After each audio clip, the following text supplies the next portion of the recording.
প্রতিদিনের চিন্তা ও প্রার্থনা। 13ই মে, দিনের প্রধান চিন্তা। তুমি যদি দীন ও নম্র হও, তবে কেহই তোমাকে জব্দ করিতে পারিবে না। কোনো অবস্থাতেই তুমি অভিভূত হইবে না।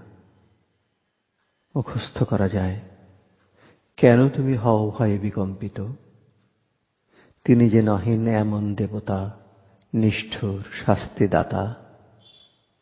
কর বিসর্জন তোমার ভ্রান্ত মিথ্যা ভীতি, পূর্ণ তিনি করিবেন তোমারে নবশক্তি দানে। উপদেশ। হৃদয় যখন আমাদের নিরহংকার ও নিষ্কলুষ হয়, তখনই আমরা আধ্যাত্মিক রাজ্যের সান্নিধ্যে আসি এবং তখনই আমরা দিব্য দৃষ্টি লাভ করি। তখন সংসারের কোনো ব্যাপারই আমাদের স্পর্শ করে না।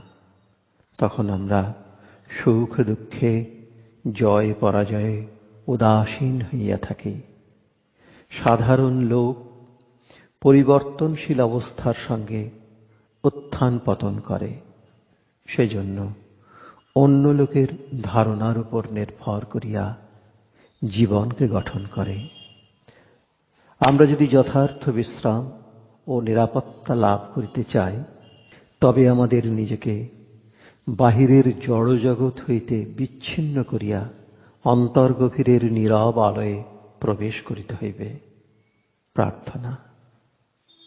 হে প্রভু, তোমারই প্রতি আমার অন্তরের প্রার্থনা ঊর্ধ্বমুখী করি। একমাত্র তুমি এ হৃদয়ের সকল বাসনা পূরণ করিতে পারো। তোমার সহায়তা বিনা আমি যে কিছুই করিতে পারি না। তুমি সাহায্য করো, যেন আমি একমাত্র তোমাকেই আমার নিরাপদ আশ্রয় মনে করি।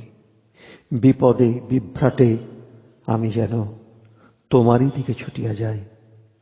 সকল অবস্থায় রক্ষণ লাভের আশায় আমি যেন তোমারই দিকে তাকাই এবং একমাত্র তোমাকেই বিশ্বাস করি।